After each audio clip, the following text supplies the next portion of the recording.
Ya pemirsa, kita ke informasi lainnya. Menteri Haji dan Umroh Muhammad Irfan Yusuf atau Gus Irfan datangi Komisi Pemberantasan Korupsi. Kehadiran Menteri Haji dan Umroh ke KPK di tengah penyidikan korupsi kuota haji. Gus Irfan tak banyak bicara saat ditanya oleh awak media. Meski demikian, KPK sebut kehadiran Menteri Haji dan Umroh dalam rangka audiensi untuk pencegahan korupsi.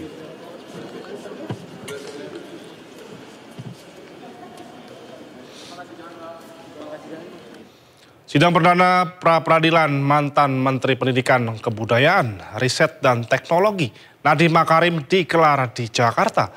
Agenda sidang untuk buktikan sah atau tidaknya penetapan Nadiem Makarim sebagai tersangka dugaan kasus korupsi proyek laptop Chromebook di Kemendikbud. Sidang perdana gugatan pra-peradilan Nadiem Makarim digelar Pengadilan Negeri Jakarta Selatan. Selain kuasa hukum, kedua belah pihak hadir pula orang tua Nadiem Makarim yakni Nono Anwar Makarim dan Atika Al-Gadri. Tergugat dalam sidang adalah Kejaksaan Agung yakni Direktur Penyidikan Jampitsus. Pihak Nadiem menilai Kejagung tak punya bukti permulaan yang cukup untuk jerat kliennya sebagai tersangka. Penetapan tersangka juga dilakukan tanpa laporan kerugian negara terkait dugaan korupsi, baik oleh Badan Pengawasan Keuangan dan Pembangunan atau BPKP atau Badan Pemeriksa Keuangan. Pihak Nadiem meyakini penetapan tersangka dan penahanan terhadap Nadiem Makarim tidak sah.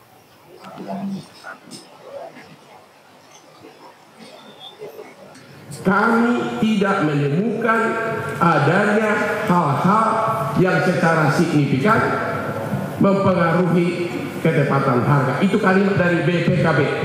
Kami tidak menemukan adanya hal-hal yang secara signifikan mempengaruhi ketetapan harga. Jadi di mana korupsinya? Di mana markupnya kalau negara sudah menyatakan demikian? Ini hasil audit BPKB. Secara formal BPKB menyatakan tidak ada korupsi, tidak ada markup. Secara substansi majelis, sebelum dilanjutkan Pak, ya, sebelum dilanjutkan, ya. Harap yang dibacakan adalah inti dari ya. Secara substansi majelis, tersangka tidak pernah ditanyakan di pemeriksaan apa dasar perhitungan kerugian negara dan apa buktinya. Tidak pernah ditanyakan.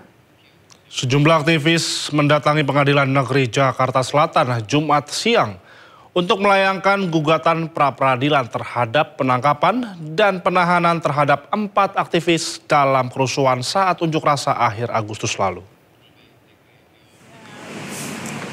4 aktivis tersebut adalah Del Pedro Marhain, Syahdan Hussein, Harik Anhar, dan Muzaffar Salim. Mereka meminta Majelis Hakim Pengadilan Negeri Jakarta Selatan untuk membatalkan status tersangka terhadap keempat aktivis.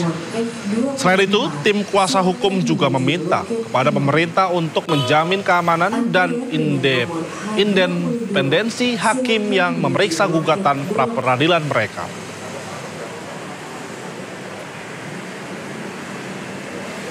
Minta kepada pemerintah termasuk kepada Profesor Yusri Iza Mahendra agar juga mengawal dan menjamin keamanan independensi terkait dengan hakim yang akan memeriksa nanti, sehingga hakim ini bisa memeriksa dengan objektif dan kemudian berdasarkan fakta-fakta yang akan kami ungkapkan dalam proses peradilan yang akan yang telah kami layangkan pada hari ini. Kita ke informasi lainnya pemirsa, DPR Republik Indonesia resmi tetapkan Kementerian Badan Usaha Milik Negara atau BUMN berganti status menjadi Badan Pengaturan BUMN. Keputusan tersebut diambil dalam rapat paripurna yang dipimpin Wakil Ketua DPR RI Sumidasko Ahmad. Dalam paripurna tersebut, DPR mengesahkan rancangan undang-undang tentang Badan Usaha Milik Negara menjadi Undang-Undang BUMN dan secara jelas mengganti kementerian menjadi Badan Pengaturan BUMN. Terdapat 12 poin penting yang terkandung dalam Undang-Undang BUMN.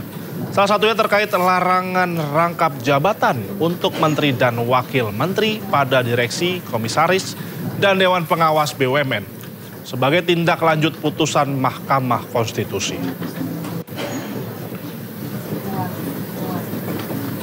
Atas Undang-Undang Nomor 19 Tahun 2003 tentang Badan Usaha Milik Negara, apakah dapat disetujui untuk disahkan menjadi undang-undang?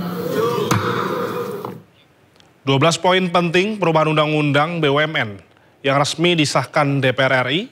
Dari 12 poin penting tersebut termasuk penetapan Badan Pengaturan BUMN, larangan rangkap jabatan, dan peningkatan transparansi.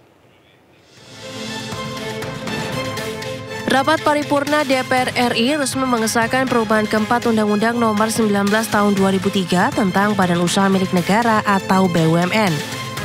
Terdapat 12 poin penting perubahan Undang-Undang BUMN yang akan mengubah wajah pengelolaan badan usaha milik negara secara keseluruhan.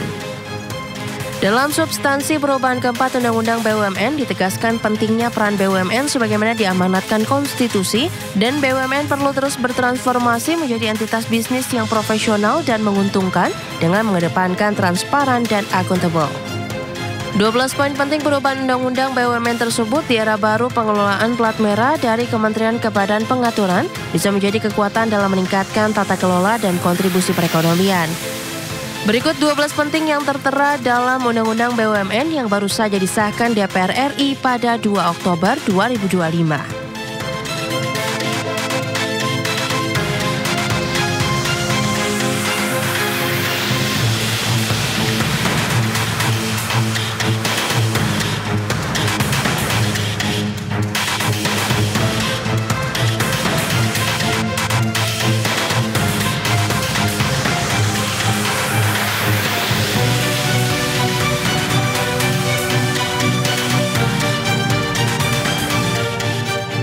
Dengan hadirnya perubahan Undang-Undang BUMN dan ditetapkannya Badan Pengaturan BUMN, diharapkan Badan Usaha Milik Negara ini dapat berkontribusi maksimal bagi program-program prioritas pemerintah dalam mewujudkan ketahanan pangan, ketahanan energi, hilirisasi, dan industrialisasi, serta program lainnya yang selanjutnya akan berdampak terhadap pertumbuhan ekonomi dan kesejahteraan masyarakat.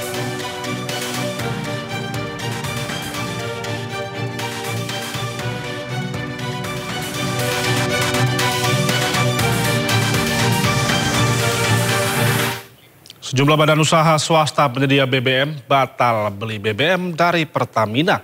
Masalah kandungan etanol jadi penyebab batalnya SPBU swasta beli BBM dari Pertamina.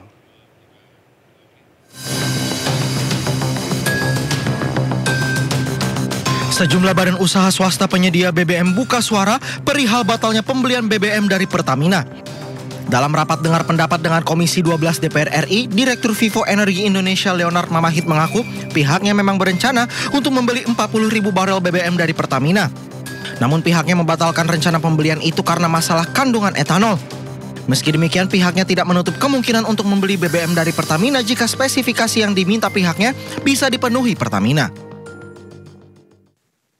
Saran dari Pak Menteri, kami telah mengadakan negosiasi dengan Pertamina untuk membeli, tapi karena ada beberapa hal teknis yang tidak bisa dipenuhi oleh Pertamina, sehingga apa yang sudah kami mintakan itu dengan terpaksa dibatalkan.